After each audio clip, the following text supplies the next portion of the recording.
भगवान श्री हरि गरुड़ जी की पीठ पर अपने चरण कमल रखे हुए हैं। अणिमा आदि 8 सिद्धियां उनकी सेवा कर रही हैं और 8 हाथों में शंख, चक्र, ढाल, तलवार, गदा, बाण, धनुष और पाश अर्थात फंदा धारण किए हुए हैं। वे ही ओंकार स्वरूप प्रभु सब प्रकार से सब ओर से मेरी रक्षा करें। मत्स्य मूर्ति भगवान जल के भीतर जल तंतुओं से और वरुण के पास से मेरी रक्षा करें। माया से ब्रह्मचारी रूप धारण करने वाले वामन भगवान स्थल पर और विश्वरूप श्री त्रिविक्रम भगवान आकाश में मेरी रक्षा करें।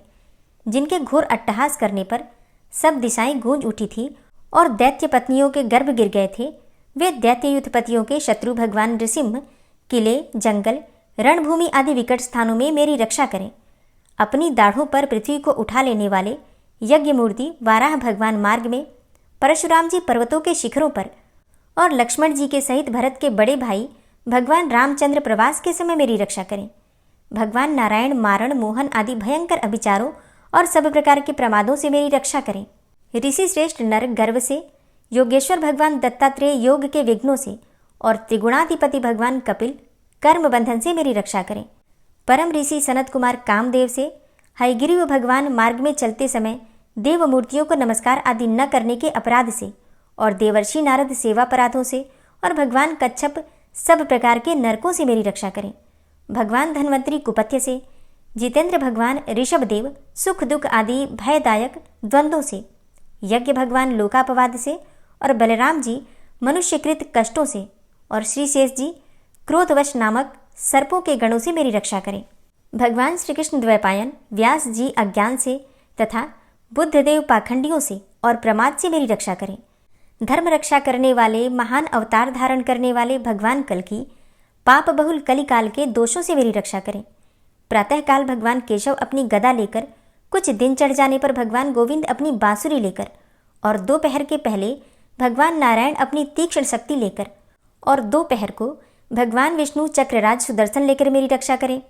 तीसरे पहर में भगवान मधुसूदन अपना प्रचंड धनुष लेकर मेरी रक्षा करें और सायंकाल में ब्रह्मा आदि त्रिमूर्तिधारी माधव, सूर्यास्त के बाद ऋषिकेश, अर्धरात्रि के पूर्व तथा अर्धरात्रि के समय अकेले भगवान पद्मनाभ मेरी रक्षा करें।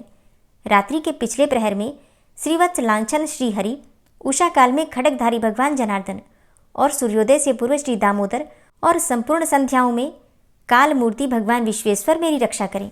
हे सुदर्शन, आपका आकार चक्र रथ के पहिए की तरह है। आपके किनारे का भाग प्रलयकालीन अग्नि के समान अत्यंत तीव्र है।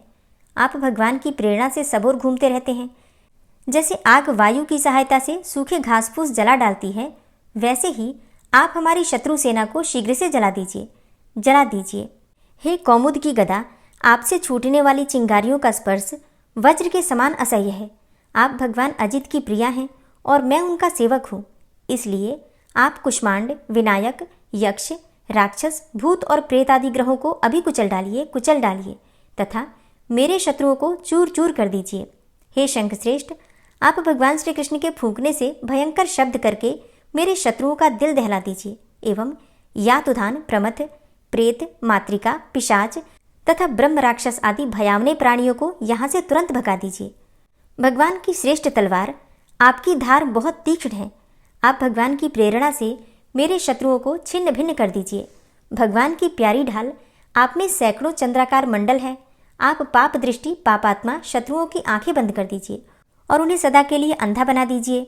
सूर्य आदि ग्रह, धूमकेतु, पुच्छल तारे आदि केतु, दुष्ट मनुष्य, सर्प आदि रेंगने वाले जंतु, दाढ़ों वाले हिंसक पशु, भूत प्रेत आदि तथा पापी प्राणियों से हमें जो भय हो और जो हमारे मंगल के विरोधी हों, वे सभी भगवान के नाम, रूप तथा आयुधों का कीर्तन करने से तत्काल नष्ट हो जाएं। बृहद, रथंतर आदि सामवेदीय स्तोत्रों से जिनकी स्तुति की जाती है, वे वेद मूर्ति भगवान गरुड़ और विश्वक्सेन जी अपने नामोच्चारण के प्रभाव से हमें सब प्रकार की विपत्तियों से बचाएं। श्रीहरि के नाम, रूप, वाहन, आयुध तथा श्रेष्ठ पार्षद हमारी बुद्धि, इंद्रिय, मन और प्राणों को सब प्रकार की आपत्तियों से बचाएं। जितना भी कार्य अथवा कारण रूप जगत है, वह वास्तव में भगवान ही है। इस सत्य के प्रभाव से हमारे सारे उपद्रव नष्ट हो जाएं। जो लोग ब्रह्म और आत्मा की एकता का अनुभव कर चुके हैं, उनकी दृष्टि में भगवान का स्वरूप समस्त विकल्पों से रहित है, भेदों से रहित है। फिर भी वे अपनी माया शक्ति के द्वारा भूषण, आयुध और रूप नामक शक्तियों को धारण करते हैं, यह बात निश्चित रूप से सत्य है। इस कारण सर्वज्ञ सर्वव्यापक भगवान श्री हरि सदा सर्वत्र सब स्वरूपों से हमारी रक्षा करें। जो अपने भयंकर अट्टहास से सब लोगों के भय को भगा देते हैं और अपने तेज से सबका तेज ग्रस लेते हैं, वे भगवान नृसिंह दिशा विदिशा में नीचे ऊपर बाहर भीतर सब ओर से हमारी रक्षा करें। हे देवराज इंद्र, मैंने तुम्हें यह नारायण कवच सुना दिया है। इस कवच से तुम अपने को सुरक्षित कर लो, बस फिर तुम अनायास ही सब दैत्य युद्धपतियों को जीत कर लोगे। इस नारायण कवच को धारण करने वाला पुरुष जिसको भी अपने नेत्रों से देख लेता है अथवा पैर से छू देता है, तत्काल समस्त भयों से वो मुक्त हो जाता है। जो इस वैष्णवी विद्या को धारण कर लेता है, उसे राजा, डाकू, प्रेत, पिशाच आदि और बाघ आदि हिंसक जीवों से कभी किसी प्रकार का भय नहीं होता। हे देवराज, प्राचीन काल की बात है, एक कौशिक गोत्री ब्राह्मण ने इस विद्या को धारण करके योग धारणा से अपना शरीर मरुभूमि में त्याग दिया। अब जहाँ उस ब्राह्मण का शरीर पड़ा था, उसके ऊपर से एक दिन गंधर्वराज चित्ररथ अपनी स्त्रियों के साथ विमान पर बैठकर निकले। वहां आते ही वे नीचे की ओर सिर किए विमान सहित आकाश से पृथ्वी पर गिर पड़े। इस घटना से उनके आश्चर्य की सीमा न रही जब उन्हें बालखिल्य मुनियों ने बतलाया कि यह नारायण कवच धारण करने का प्रभाव है। तब उन्होंने उस ब्राह्मण देव की हड्डियों को ले जाकर पूर्ववाहिनी सरस्वती नदी में प्रवाहित कर दिया और फिर स्नान करके वे अपने लोक को चले गए। श्री सुखदेव जी कहते हैं, हे परीक्षित, जो पुरुष इस नारायण कवच को समय पर सुनता है और जो आदरपूर्वक इसे धारण करता है, उसके सामने सभी प्राणी आदर से झुक जाते हैं और वह सब प्रकार के भयों से मुक्त हो जाता है। हे परीक्षित, शतक्रतु इंद्र ने आचार्य विश्वरूप जी से यह वैष्णवी विद्या प्राप्त करके रणभूमि में असुरों को जीत लिया और वे त्रैलोक्य लक्ष्मी का उपभोग करने लगे। श्री नारायण कवच संपूर्ण हुआ। मोहिनी एकादशी व्रत की कथा। मोहिनी एकादशी व्रत की जो पहली पौराणिक कथा है वो भगवान विष्णु की है, जिसमें भगवान विष्णु ने मोहिनी अवतार धारण किया था। पौराणिक कथा के अनुसार एक समय में भगवान विष्णु देवताओं और असुरों के बीच में महासागर का मंथन चल रहा था। मंथन से अमृत निकलने के बाद देवताओं और असुरों के बीच में अमृत को लेकर विवाद हो गया। देवताओं को डर था कि यदि असुरों को अमृत मिल गया तो वे तो अमर हो जाएंगे और देवताओं पर विजय प्राप्त कर लेंगे, और इसलिए देवता असुरों को अमृत देना नहीं चाहते थे। अब इस समस्या को लेकर देवता पहुंचे भगवान विष्णु के पास और भगवान विष्णु की स्तुति की। तब भगवान विष्णु ने मोहिनी रूप धारण किया। जब समुद्र मंथन से निकला अमृत कलश दैत्य एक दूसरे के हाथों से छीन रहे थे, इसी बीच एक मनोरम स्त्री उनके बीच में चली आई। सभी उस मनोरम स्त्री के सौंदर्य को देखकर हठात ही मोहित हो गए। वे सभी आपस का झगड़ा भूलकर उन मनोरम स्त्री के पास दौड़कर गए। दैत्यों ने देवी से पूछा कि तुम कौन हो, कहाँ से आई हो, सुंदरी तुम क्या करना चाहती हो। देवी को देखकर दैत्यों के बीच खलबली मच गई। दैत्य कहने लगे कि अब तक देवता, दैत्य, सिद्ध, गंधर्व, चारण और लोकपालों ने तुम्हें स्पर्श तक नहीं किया होगा। अवश्य ही विधाता ने तुम्हें संपूर्ण इंद्रियों एवं मन को तृप्त करने के लिए ही भेजा होगा। हे सुंदरी, तुम हमारा झगड़ा मिटा दो। तुम न्याय के अनुसार निष्पक्ष भाव से इस अमृत को बांट दो, जिससे कि हम लोगों में और अधिक झगड़ा ना हो। अब वास्तव में श्री हरि विष्णु योग माया शक्ति से युक्त होकर मोहिनी अवतार धारण किए हुए दैत्यों के पास गए थे, लेकिन असुरों को इस बात का पता ही नहीं चला। योग माया शक्ति के प्रभाव से तीनों लोकों में ऐसा कोई भी नहीं है जिसे वश में नहीं किया जा सकता है।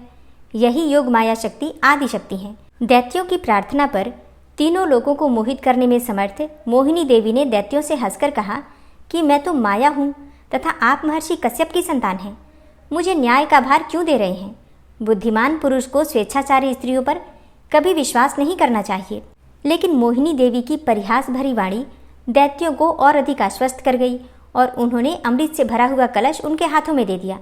मोहिनी देवी ने अमृत का कलश अपने हाथों में लेकर दैत्यों से कहा कि मैं जो भी करूं, फिर चाहे वो उचित हो या अनुचित, अगर तुम्हें स्वीकार हो तो मैं अमृत बांट सकती हूँ।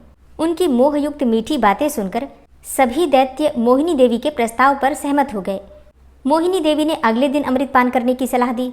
मोहिनी देवी के आदेश के अनुसार अगले दिन समस्त दैत्य स्नान करके अमृत पान करने हेतु पंक्ति में बैठे। देवता भी वहां आकर बैठ गए। मोहिनी देवी अमृत का कलश हाथ में लेकर आई और वे बड़ी ही सुंदर साड़ी पहने हुए थी। आंखें नशीली हो रही थी। कलश के समान स्तन तथा गज शावक के सूंड के समान उनकी जंघाएं थी। देवी के स्वर्ण नुपुर अपनी झनकार से सभी को मोहित कर रही थी।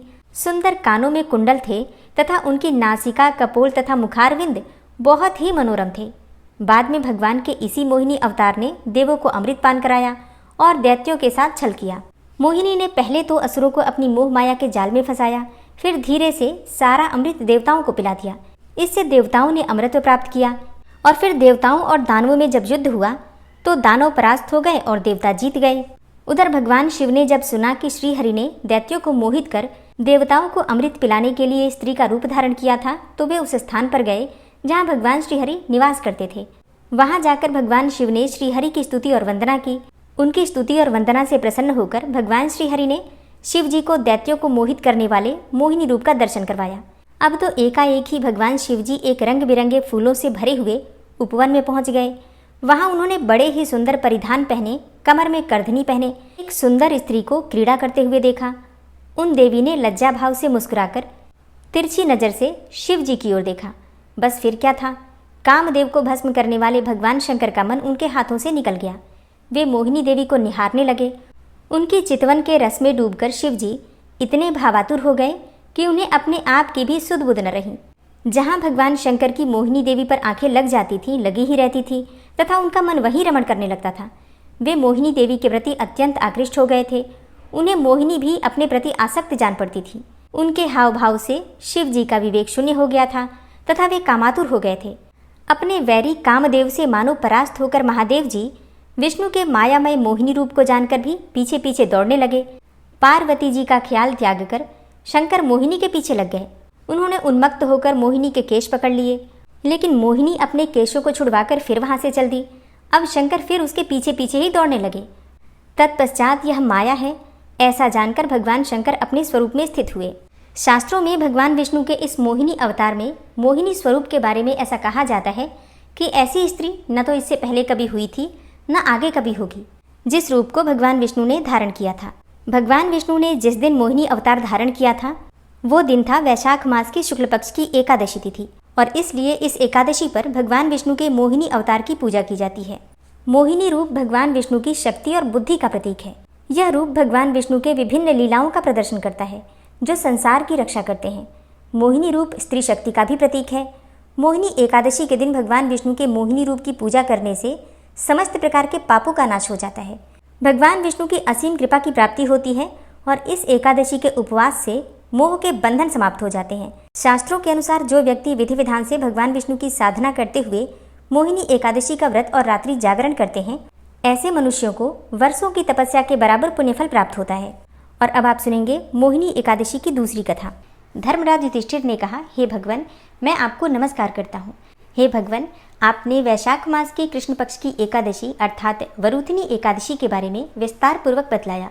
अब आप कृपा करके वैशाख शुक्ल एकादशी का नाम क्या है तथा उसकी कथा क्या है, इस व्रत की क्या विधि होती है, यह सब विस्तार पूर्वक बतलाइए। भगवान श्री कृष्ण कहने लगे, हे धर्मराज, वैशाख मास के शुक्ल पक्ष की एकादशी को मोहिनी एकादशी के नाम से जाना जाता है। मैं आपसे एक कथा कहता हूँ जिसे महर्षि वशिष्ठ ने श्री रामचंद्र जी से कही थी। हे राजन, आप कृपा पूर्वक इसे ध्यान से सुनिए। एक समय भगवान श्री राम बोले कि हे गुरुदेव, कोई ऐसा व्रत बतलाइए जिससे समस्त पाप और दुखों का नाश हो जाए। मैंने सीता जी के वियोग में बहुत दुख भोगे हैं।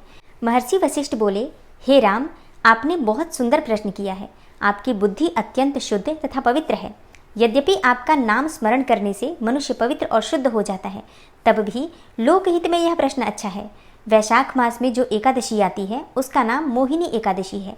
इस एकादशी का व्रत करने से मनुष्य सब पापों तथा दुखों से छूटकर मोह जाल से मुक्त हो जाता है। मैं इसकी कथा कहता हूँ, आप ध्यान पूर्वक सुनिए। एक समय की बात है, सरस्वती नदी के तट पर भद्रावती नाम की एक नगरी में द्युतिमान नामक चंद्रवंशी राजा राज्य करता था, और वहाँ धन धान्य से संपन्न व पुण्यवान धनपाल नामक वैश्य भी रहता था। वह अत्यंत धर्मालु और विष्णु भक्त था। उसने नगर में अनेकों भोजनालय, प्याऊ, कुएं, सरोवर, धर्मशाला आदि बनवाए थे। सड़कों पर आम, जामुन, नीम आदि के अनेकों वृक्ष भी लगवाए थे। उसके 5 पुत्र थे, सुमना, सद्बुद्धि, मेधावी, सुकृति और धृष्ट बुद्धि। ये उसके 5 पुत्रों के नाम थे। इनमें से जो 5वां पुत्र था, धृष्ट बुद्धि, महापापी था। वह पितर आदि को नहीं मानता था। वह वैश्या और दुराचारी मनुष्यों की संगति में रहकर जुआ खेलता और पर स्त्री के साथ भोग विलास करता तथा मद्य मांस का सेवन भी करता था। इसी प्रकार अनेकों कुकर्मों में वह पिता के धन को नष्ट करता रहता था। इन्हीं कारणों से त्रस्त होकर पिता ने उसे घर से निकाल दिया था। और घर से बाहर निकलने के बाद वह अपने गहने और कपड़े बेचकर अपना निर्वाह करने लगा। जब सब कुछ नष्ट हो गया तो वेश्या और दुराचारी साथियों ने उसका साथ छोड़ दिया। अब वह भूख और प्यास से अति दुखी रहने लगा। कोई सहारा ना देखकर चोरी करना भी सीख गया। एक बार वह पकड़ा गया तो वैश्य का पुत्र जानकर चेतावनी देकर छोड़ दिया गया, मगर दूसरी बार फिर पकड़ में आ गया और राजा की आज्ञा से इस बार उसे कारागार में डाल दिया गया। कारागार में उसे अत्यंत ही दुख दिए गए और बाद में राजा ने उसे नगरी से निकल जाने को कहा। वह नगरी से निकलकर वन में चला गया और वहां वन में वन्य पशु पक्षियों को मारकर खाने लगा। कुछ समय के पश्चात वह बहेलिया बन गया और धनुष बाण लेकर पशु पक्षियों को मार मार कर खाने लगा। एक दिन भूख प्यास से व्यथित होकर वह खाने की तलाश में घूमता हुआ कौंडिन्य ऋषि के आश्रम में पहुंच गया। उस समय वैशाख मास था और ऋषि गंगा स्नान कर रहे थे। उनके भीगे वस्त्रों से कुछ छींटे उस पर पड़ने से उसे कुछ सद्बुद्धि की प्राप्ति हुई। वह कौंडिन्य मुनि से हाथ जोड़कर पूछने लगा कि हे मुने, मैंने जीवन में बहुत पाप किए हैं, आप इन पापों से छूटने का कोई साधारण बिना धन का उपाय बताइए। उसके दिन वचन सुनकर मुनि ने प्रसन्न होकर कहा कि तुम वैशाख मास की शुक्ल पक्ष की मोहिनी एकादशी का व्रत करो। इससे अनेकों जन्मों के किए हुए मेरु पर्वत जैसे समस्त महापाप भी नष्ट हो जाते हैं। मुनि के वचन सुनकर वह अत्यंत प्रसन्न हुआ और उनके द्वारा बताई गई विधि के अनुसार व्रत किया। हे राम, इस व्रत के प्रभाव से उसके सब पाप नष्ट हो गए और अंत में वह गरुड़ पर बैठकर विष्णु लोक को गया। इस व्रत को धारण करने से मोह आदि सब नष्ट हो जाते हैं। संसार में इस व्रत से श्रेष्ठ कोई व्रत नहीं है। इसके महात्म्य को पढ़ने अथवा सुनने मात्र से भी 1000 गौदान का फल प्राप्त होता है। वैशाख मास की शुक्ल पक्ष की एकादशी तिथि का प्रारंभ हो रहा है 26 अप्रैल 2026 को शाम को 6:08 पर और एकादशी तिथि का समापन होगा 27 अप्रैल को शाम को 6:17 पर। तो सूर्योदय कालीन एकादशी तिथि का व्रत हम धारण करते हैं और ऐसे में मोहिनी एकादशी का व्रत हमें धारण करना है 27 अप्रैल 2026 यानी कि सोमवार को। और जो भक्त एकादशी का व्रत धारण करते हैं उन्हें दशमी तिथि के दिन अर्थात एकादशी व्रत से एक दिन पहले शुद्ध और सात्विक भोजन लेना है, ब्रह्मचर्य का पालन करना है और अगर संभव हो तो भूमि पर शयन करना है। और एकादशी के दिन प्रातःकाल जल्दी उठ जाइए, उठकर नित्य कर्मों से निवृत्त हो जाइए, स्नान कर लीजिए, सूर्यदेव को जल दीजिए और घर के मंदिर में भगवान श्री हरि विष्णु की विधि विधान से पूजा कीजिए। व्रत का संकल्प लीजिए और भगवान श्री हरि विष्णु की विशेष कृपा की प्राप्ति के लिए आपको आज विष्णु सहस्त्रनाम का पाठ जरूर करना है। इसके अलावा भगवत गीता का पाठ आप कर सकते हैं। वैसे तो कोई सा भी अध्याय कर सकते हैं, लेकिन 11वां अध्याय विशेष रूप से आज हमें जरूर करना चाहिए। एकादशी का व्रत आप फलाहार के द्वारा कर सकते हैं। एकादशी की रात्रि में भगवान श्री विष्णु के सामने शुद्ध घी का दीपक प्रज्वलित करके भजन कीर्तन करते हुए रात्रि जागरण करना चाहिए और अगले दिन इस व्रत का पारण करते हैं द्वादशी तिथि में। एकादशी के दिन अर्थात 27 अप्रैल को सूर्योदय काल है सुबह 5:49 पर और सूर्यास्त होगा शाम को 6:50 पर। ब्रह्म मुहूर्त सुबह 4 बजे से 5 बजे तक। और बात करें अभिजीत मुहूर्त की तो सुबह 11:53 से दोपहर 12:45 तक अभिजीत मुहूर्त है। अभिजीत मुहूर्त में आप कोई भी शुभ कार्य कर सकते हैं। राहु काल सुबह 7:30 से सुबह 9 बजे तक। और एकादशी व्रत का पारण हम करते हैं द्वादशी तिथि में। तो 27 अप्रैल की शाम को 6:17 पर द्वादशी तिथि प्रारंभ होगी और द्वादशी तिथि का समापन होगा 28 अप्रैल को शाम को 6:52 पर। और मोहिनी एकादशी व्रत के पारण का शुभ मुहूर्त है 28 अप्रैल 2026 मंगलवार को सुबह 5:49 से सुबह 9 बजे तक। एकादशी व्रत का पारण हमेशा शुभ मुहूर्त में करना चाहिए, तो शुभ मुहूर्त का ध्यान अवश्य रखिए। उम्मीद करती हूँ वीडियो आपके लिए उपयोगी होगी। अच्छी लगी हो वीडियो तो लाइक कीजिए, शेयर कीजिए और चैनल पर पहली बार आए हैं तो सब्सक्राइब करके बेल आइकन को जरूर प्रेस कर लीजिए अगर आपको आज की वीडियो अच्छी लगी है तो। मिलती हूँ मैं आपसे अगली वीडियो में, तब तक के लिए जय श्री राधे।